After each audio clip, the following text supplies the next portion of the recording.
What's up, good people? What's up, good people? It's your boy, Dr. Leroy McKenzie Jr., the Impact Builder, coming to you this Mindset Motivate Move Monday. Welcome to the brand new suite. Come on in.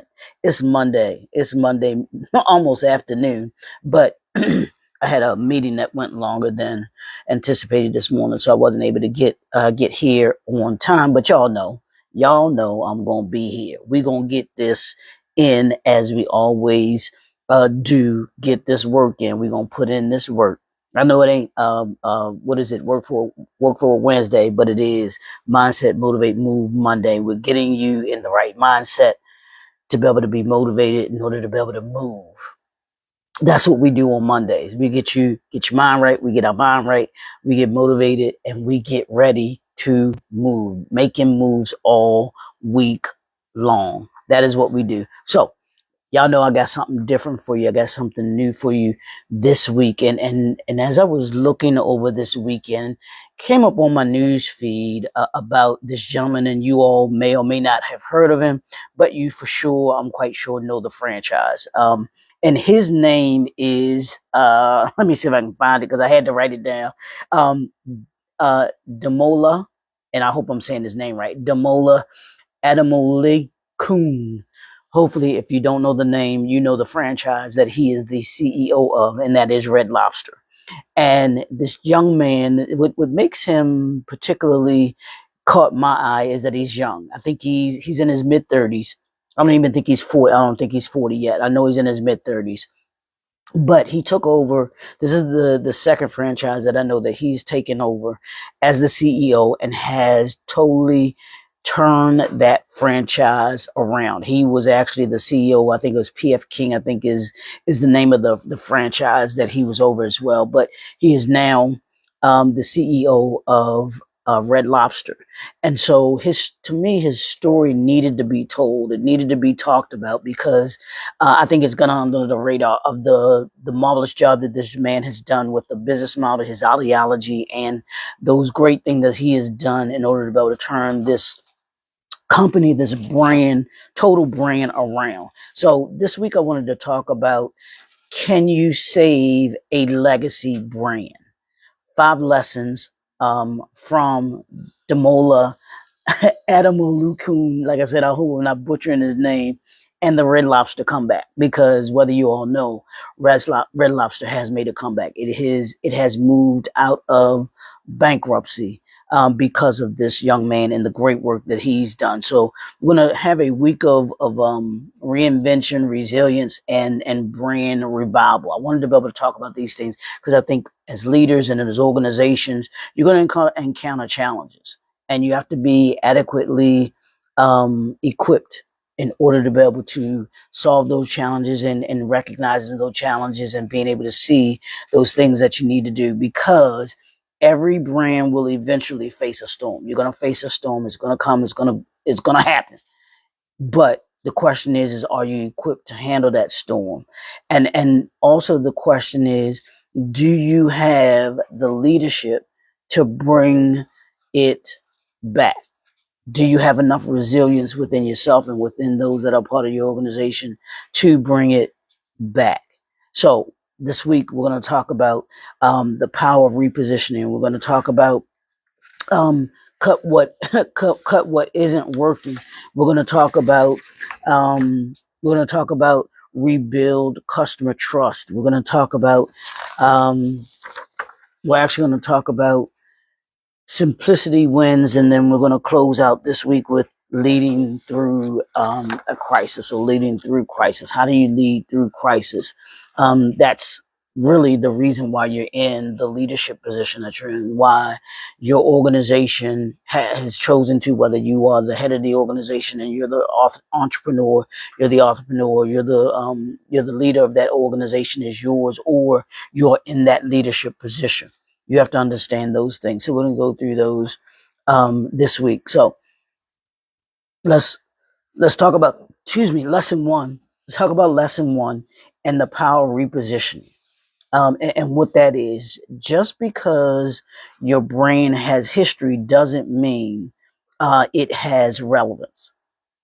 Just because you used to be this back in the day doesn't mean that you have relevance now. So you have to understand that many organizations, here's an issue. Many organizations, entrepreneurs and leaders, they keep doing what worked yesterday or thinking what worked yesterday while the marketplace has already changed, while the marketplace has already shifted. And they have this dinosaur mentality where this is the way we've always done it. This is the way that that I know how to do, and aren't willing to adapt, aren't willing to adjust, in order to be able to remain relevant or to be able to navigate through this new 21st century that we're in. Things that worked in the 90s, things that worked in the 2000s, things that worked in the 80s don't necessarily work now. That was a different time, different place, different mannerisms and ways, ideologies that were used back then that aren't necessarily the best to use today. And you have to be, as the leader, you have to understand what ones are the best. And there may be just some tweaking that needs to be done to that ideology, and it can work.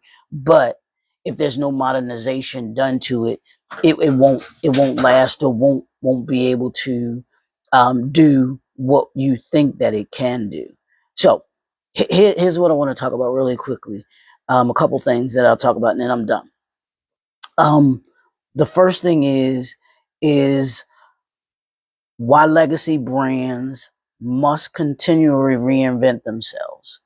If you're going to be a brand that has the sustainability that we always talk about here in the Brand Use Suite, you have to be willing to reinvent yourself. You have to be willing to adapt, to adjust in doing things differently if you're going to get different results. If you're finding, what I'll talk about in a second about becoming stale, you have to discover, one, understand that things are stale, and then what are the things that you need to do in order to be able to become unstuck or not be stale, to kind of just kind of allow me, as Jay-Z says, allow me to reintroduce myself.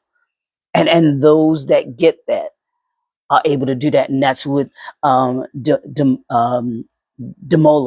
hope I'm saying that right, DAMOLA, that's what he got about Red Lobster. Red Lobster was a known franchise. It was very well known, but there was some reinventing that needed to be done. There was some adapting and adjusting that needed to be done that he saw, and bring his ideology, his innovativeness, and his keenness of being able to see how this franchise could reinvent itself, why they were able to navigate through bankruptcy and come out on the other side of it positive. So you have to be willing to reinvent yourself. Second is the difference between rebranding and repositioning. Rebranding and repositioning. Rebranding is where you have a totally new message. You have a totally new vision, a totally new way that you think, that you want people to think about your brand. Whereas your repositioning is where you say, hey, we did this, we're going to move slightly here, we're going to move slightly there. The message is going to stay the same. The vision is going to stay the same. We've just tweaked what we do, how we do it, where we do it, where we do it, and that can make all the difference in the world. And that's again what Red Lobster did through the CEO, what they were able to do. He said, no, we don't have to necessarily rebrand. We're going to reinvent ourselves. We're going to reintroduce ourselves, but we're going to reposition. We're going to talk to people about the menu has some adjustments done to it, but the core things of who we are aren't going to change. They stay the same. We just tweaked it a little bit. And as you've seen, and I've seen with, with Red Lobster, their kind of foundational thing was the what? All you can eat shrimp, right? They initially took that away. And if you've heard him, the CEO, talk about it, he said that was their biggest cost. He understood that they were spending the most on this and it was costing them more. So they had to adapt to it. They had to reposition it. Now they've repositioned it. They didn't rebrand it. They just repositioned the all you can eat shrimp to a limited time. That's reposition. That's not saying we just going to have the unlimited shrimp all the time, when they knew that that was a contributing factor to why they got into the position that they were in. They would say, we're going to reposition it. We're going to move it. We're going to adapt it just a little bit, where we're going to have it for a limited time. And then it'll go away. And it'll be gone for a limited time. And then we'll bring it back. That's the difference between rebranding and repositioning. They didn't take the all-you-can-eat shrimp totally out of what they do. They understood that it was something that people were attracted to, that what brought people to Red Lobster. And now they repositioned it where they say, hey, it's for a limited time only. So you got to understand, as a leader, and as a, what needs to be rebranded and what needs to be repositioned. And it's like, I wrote an article on this, so check the article out on LinkedIn. But someone who responded to the article that I wrote said that there's a difference between a brand that is what did she say? She said there's a difference between a struggling brand and a failing brand. And Red Lobster was not a failing brand. It was a struggling brand. And DAMOLA, he understood that difference. And he said, hey, it's a struggling franchise. It's a struggling brand. There's some things that we can do to reposition it and to change it. And that's what they did. And then here's the third thing. How to identify when your brand has become stale, when it's stagnant. What are those things? You've kind of reached a peak. Okay, so if I reached a peak, what do I need to do in order to be able to reinvent it? What do I need to do to reposition it that's going to give me the ability to be able to move out of that stagnation, out of that staleness that we're in right now? And that's what Red Lobster has done too. It's moved from some saying, hey, we're not making money anymore. We're losing money at a faster rate than we were making money. And so we had to identify it, and identify those things that we need to do as a brand in order to be able to move us forward. And they found it because they're now on the other side of bankruptcy. And because of that, now they've moved from being stale, being, just this everyday ordinary franchise, to now repositioning themselves to where they are flourishing. They can now flourish as a brand. And then here's the last thing: why courage is required to pivot your business model. DAMOLA understood that it was going to be a risk at doing what he did, taking away that all-you-can-eat shrimp, which was the premier menu item for them, but it was costing them. And him being willing to say, you know what, yeah, we got to pivot away from this for a minute if we're going to be able to do what we do as a franchise.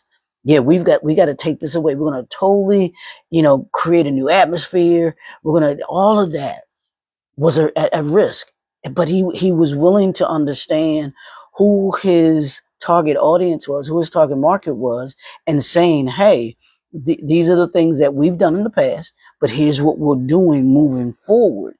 And he understood that, hey, yes, it was a risk that you take, but it was a calculated risk.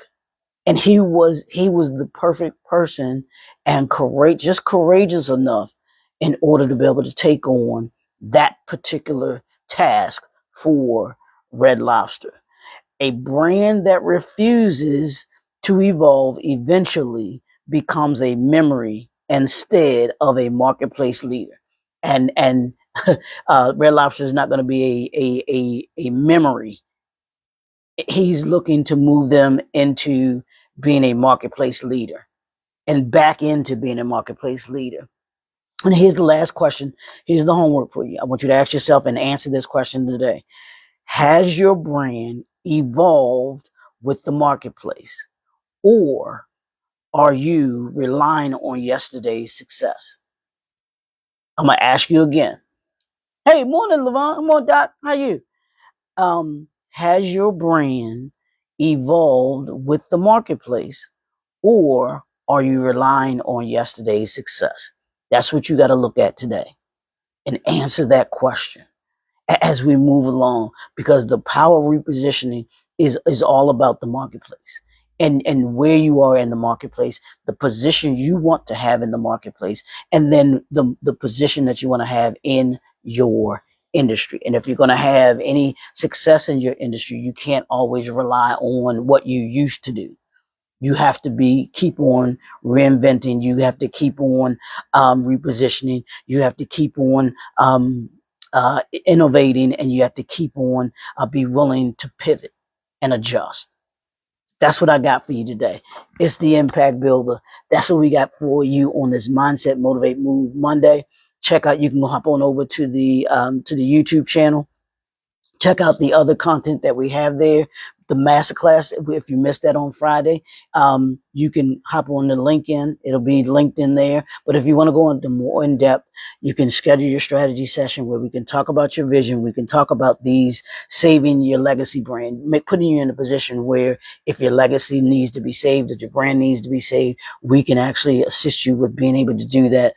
But at the same time, give you those sustainability principles. Y'all know the 4 pillars that we talk about all the time, so that you're equipped to be able to not only bring your vision to reality, but actually keep your vision a reality. So that's the Impact Builder. We'll be right back here, same bat time, same bat channel tomorrow morning.